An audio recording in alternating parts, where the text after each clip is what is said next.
اردو افسانہ عہد حاضر میں جلد دوم مرتب رابع الربع افسانہ نگار سید حسن منظر قلمی نام حسن منظر پیدائش 4 مارچ سن 1934 ہاپڑا اتر پردیش بھارت تعلیم MBBS king Edward medical college Lahore DPM university of Edinburgh DPM Royal colleges of فزیشینز and surgeons Edinburgh Glasgow تصانیف رہائی افسانے 1981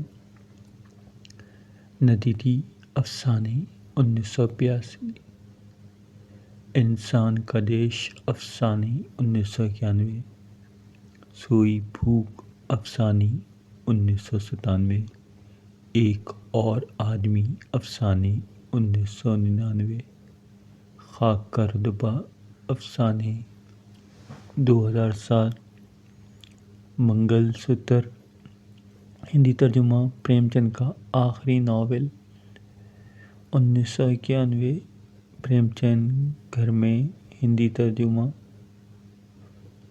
سے ترجمہ 1998 جان کے دشمن کہانیاں 2004 سمندر میں جنگ کہانی 1998 requiem of earth end of human 2002 history فلاسفہ ناول افسانہ مئی کی رات تھی جو ان پلس میں زیادہ سرد نہیں ہونی چاہیے تھی۔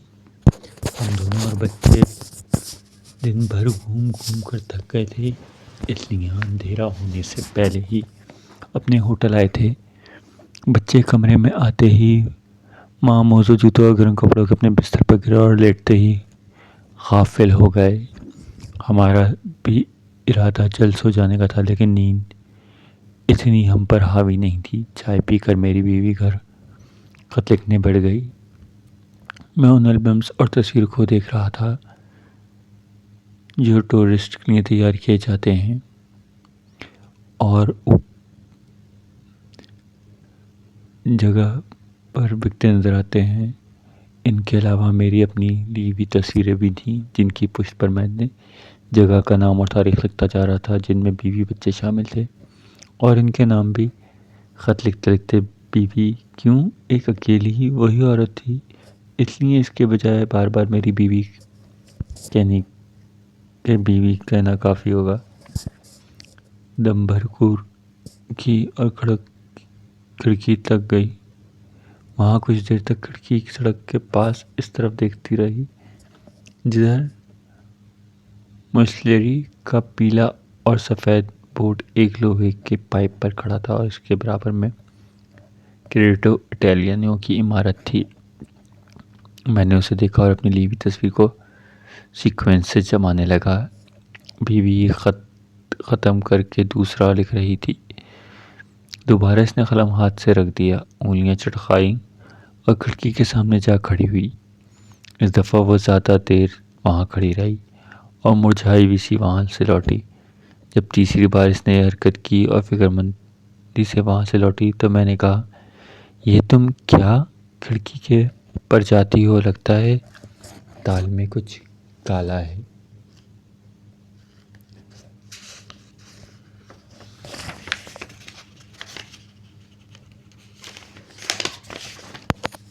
ہاں، اس نے ہنس کر کہا، ہے تو صحیح، اگر تم اس طرح کرتی رہیں تو اٹیلین ڈینڈی بیلوں کے سہارے چڑھ کر ابھی ہمارے کمرے میں دھمکے گا۔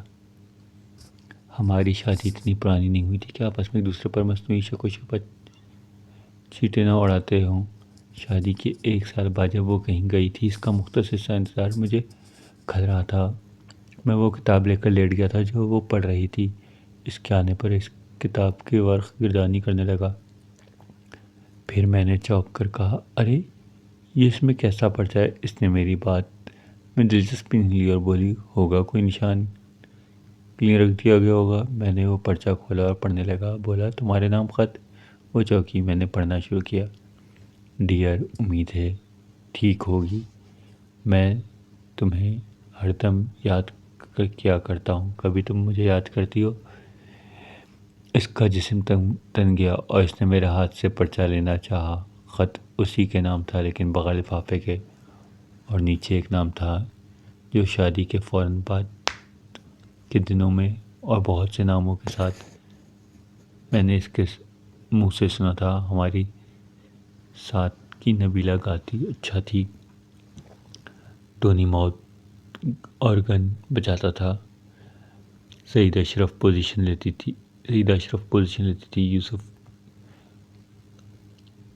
یوسف گاجر لڑکیوں کے آگے پیچھے پھرا کرتا تھا۔ اس کے لیے نوین کہتی تھی ہمارے بچوں کا ماموں اور مارگریٹ معاشقے لڑانے میں ماہر تھے۔ یہ نام بھی انہی میں سے ایک تھا، تمہارا راج خے۔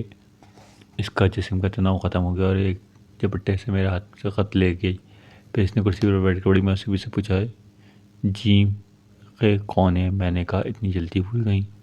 بیچارے کو۔ اس نے کہا ایسی باتیں کرتے ہوئے تمہیں شرم نہیں آتی؟ میں نے کہا شرم کیوں آئے، مجھے تو فخر محسوس ہوتا ہے کہ میں نے ایسی لڑکی سے شادی کی ہے جس کے میرے سوا اور بھی دعوے دار تھے۔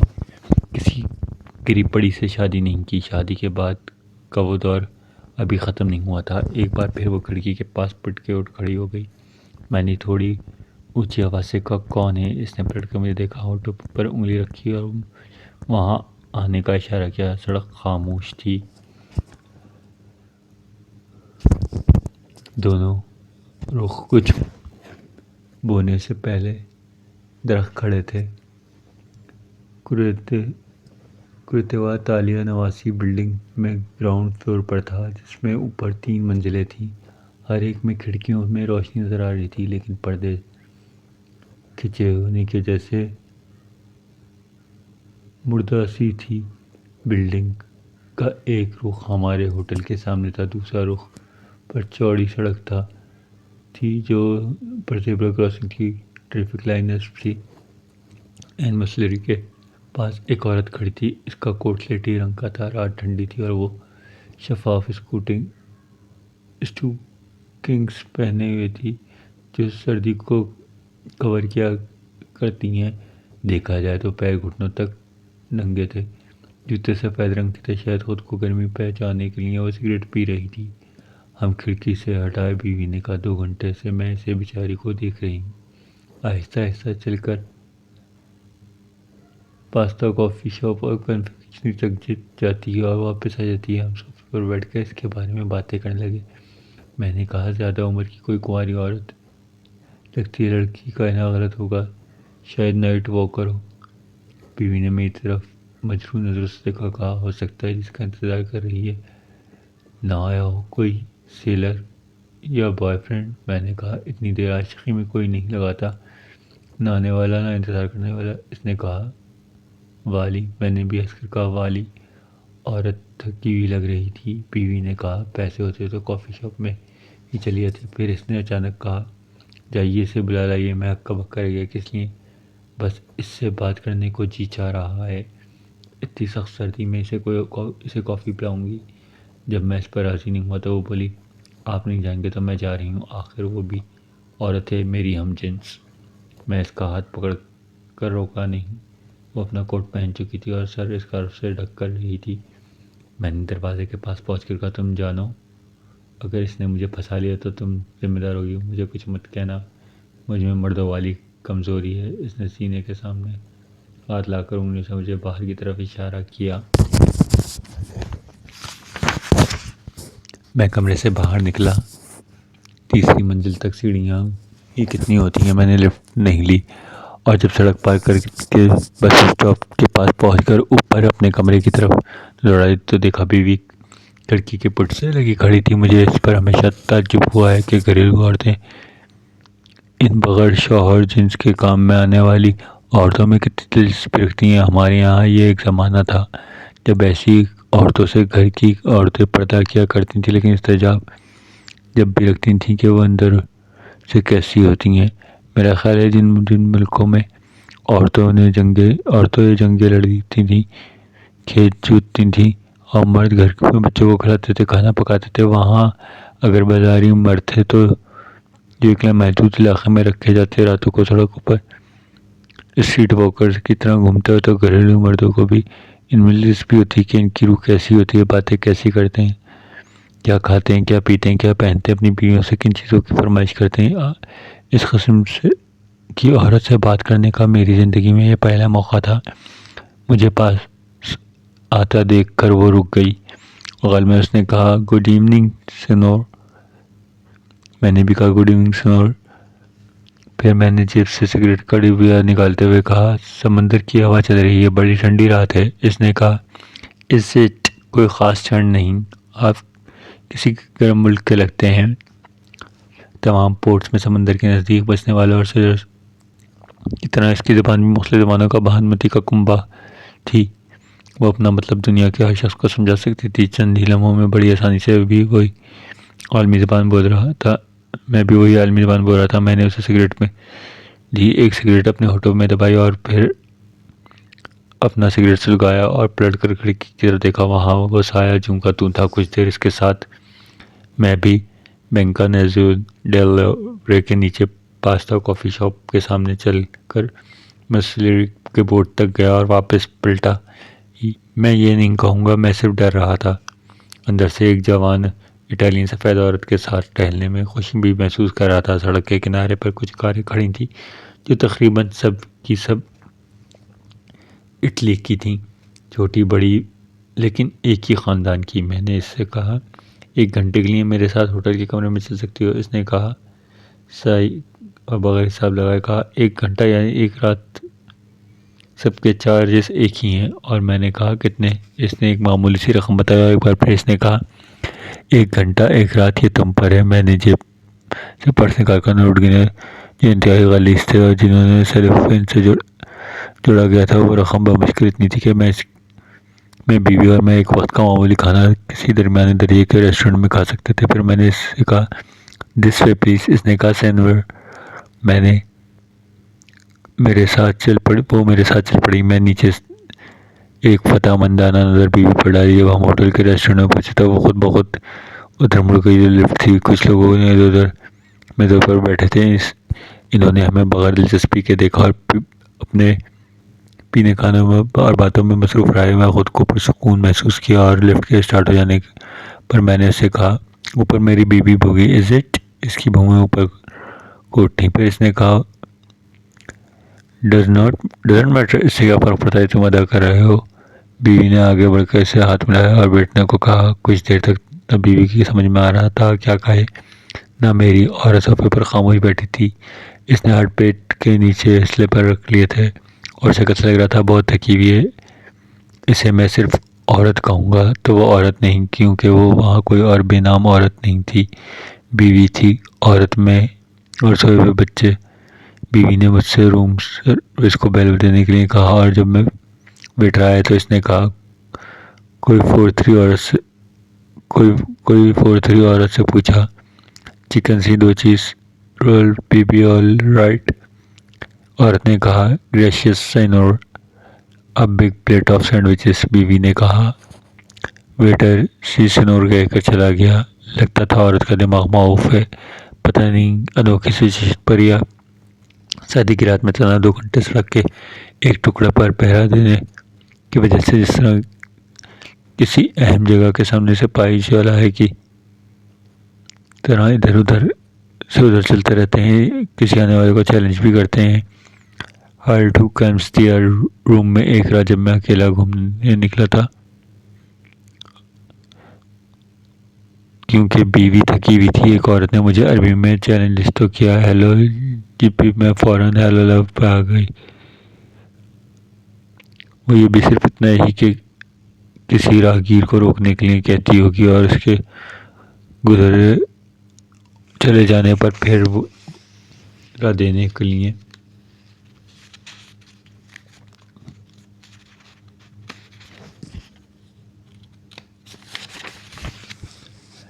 لگتی ہوگی، میں نے کہا ہے، اس کا دماغ معاف سا لگتا ہے، لیکن وہ گھبرائی بھی نہیں لگتی تھی۔ وہ جہاں بھی لے جائی جاتی ہوگی یہ سوچ کر نہیں جاتی ہوگی وہاں کیا دیکھنے کو ملے گا، جگہ کیسی ہوگی، لے جانے والا کیسا ثابت ہوگا۔ صفائی ستھرائی، جسم کی ہائجین، شائستگی، بے تہذیبی اس کے کاروبار میں کوئی مقام نہیں رکھتے۔ میرے ساتھ اس طرح چل پڑی تھی جیسے کسی ہمارے سے سامان اٹھا کر ساتھ ساتھ آنے کو کہوں، وہ خاموشی سے چل پڑے۔ اس سے کیا فرق پڑتا ہے جو تم ادا کر رہے ہو، میں سب کچھ آ گیا تھا۔ جب کافی آ گئی تو بیوی نے پہلی پیالی بنا کر اس کی طرف بڑھائی۔ عورت نے کچھ ایسی بات کہی جس کا مطلب ہوگا پہلے تم۔ بیوی نے انگلش میں کہا، no you take first, you are the guest. Guest what is that? میں نے کہا جس طرح کوئی کسی سے ملنے جلنے کو جاتا ہے اسے گیسٹ، اس کا گیسٹ ہوگا۔ اس نے پیالی لے کر کہا، او آئی سی، تھینک یو سینورا۔ پھر بیوی نے اس کے سامنے سینڈوچز کی پلیٹ پیش کی۔ اس دفعہ اس نے تکلف سے کام لیا اور سینڈوچ اٹھا کر شائستگی سے کھانے لگی۔ شرما حضوری میں ہم دونوں بھی ایک سینڈوچ اٹھا لیا۔ اس کے بار بار ایک اور کا اشارہ کرتے رہے۔ بیوی نے کہا، رات ٹھنڈی ہے، تمہیں وائن کی خواہش ہوگی لیکن ہم دونوں پیتے نہیں ہیں، تمہارے لیے منگوائیں؟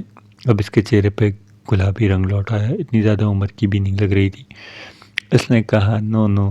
ٹیشو پیپر سے ہونٹ پوچھ کر وہ ڈھیلی ڈھالی ہو کر صوفے کی پشت سے ٹیک لگا کر بیٹھ گئی۔ اب اس میں وہ تشنج نہیں تھا، اور ایک مرد اور ایک عورت کے درمیان وہ کیوں تھی؟ لگتا تھا اس میں اسے دلچسپی نہیں ہے۔ بازاری عورت سے زیادہ مظلوم ہستی دنیا میں نہیں ہے۔ یہ بات میں نے بیوی سے 1000 بار کی تھی اپنے ملک میں۔ جب ہمارے کار پر فقیر نیا حملہ آور ہوتی تھی تو مجھے اس پر غصہ سوار ہو جاتا تھا۔ چاہے تو کام کر سکتی ہیں لیکن بغیر محنت کے کھانے کی عادت ان کو ہے، ان سے تو بہتر ہے تو اگر کار میں کوئی دوسرا نہ ہو تو بیوی املا پوری کر دیتی، رنڈیاں ہوتی ہیں۔ تھوڑی دیر بعد ہم اجنبیت کو کم کرنے کے لیے اس ملک کی باتیں کرنے لگے۔ کتنا خوبصورت ملک ہے، کتنی اچھی آب و ہوا ہے، ایسے پھل دنیا میں کہیں نہیں ہوتے۔ میں نے کہا، ہم سنتے تھے روم ایک دن میں نہیں بنا تھا۔ اس کی بھومیں اوپر کوٹنے سے دیکھنے کے بعد میں نے اس نتیجے پر پہنچا ہوں کہ اگر محاورے کو یوں پکڑ لیا جائے کہ ایک صدی میں نہیں بنا تھا تو بھی درست ہوگا۔ وہ ہماری موم کو پگھلانے والی باتیں بغیر کسی تاثر کے سنتی رہی۔ روم تاپولی اسے ایک بار اس نے تعجب سے کہا، تم نے سارا ملک دیکھا ہے؟ بیوی نے کہا، تھوڑا سا۔ اور تم نے؟ تھوڑا سا، اس نے بیوی کی زبان میں کہا۔ ہم اس کے بارے میں کوئی سوال جان بوجھ کر نہیں کر رہے تھے، اسے تکلیف ہوگی، ورنہ میرا تو شنید تجربہ تھا اس بازار میں جس کی وہ جنس تھی۔ ہر جانے والے کی توقع ہوتی ہے وہ خرچہ اس پر اپنے مقصد کے لیے کرے۔ اس میں عورت کی کہانی بھی لباؤ میں ہاتھ آ جائے، پھر یہ بھی ایک عجیب لذت کشی ہے۔ لگتا ہے کہانی سن کر خریدار اسے بازار سے اٹھا کر گھر کی دنیا میں پہنچا دے گا۔ وہ اٹھی اور بیڈ تک چل کر گئی جس پر بچے سو رہے تھے۔ کچھ دیر انہیں غور سے دیکھتی رہی، پھر ایک کے ہونٹوں پہ آہستہ سے اس نے اشارے کی انگلی رکھی اور اسے چوما، پھر دوسرے کے ساتھ یہی کیا۔ بیوی نے اس کے پاس جا کر کھڑی ہوئی، یہ بیٹا ہے آئی نو فگیلو، یہ بیٹی ہے آئی نو فگیلا، اس نے سر ہلا کر کہا۔ پھر اس نے وہیں ایک طرف پڑے ہوئے پونچھو کو اٹھایا جو بیوی ان دنوں بن رہی تھی اور جس میں بننے کی تیلیاں بھی رکھی ہوئی تھیں۔ عورت نے کہا، یورس۔ بیوی نے بیٹی کی طرف اشارہ کرتے کہا، ہر ایک دم اس کا چہرہ جیتا جاگتا چہرہ بن گیا۔ میں ہمیشہ کی طرح جب دو عورتوں کے شوق کی باتیں کر رہی ہوں، ان سے الگ تھلگ صفحے پر بیٹھا تھا۔ ان باتوں میں بیوی سے عورتوں کی سی باتیں کہتا ہوں اور وہ کہتی ہے تو کیا پھر مردوں کی سی باتیں کریں؟ پھر اس نے ایک ایک کر کے دونوں کے نام پوچھے۔ بیوی نے پوچھا، تمہارا نام؟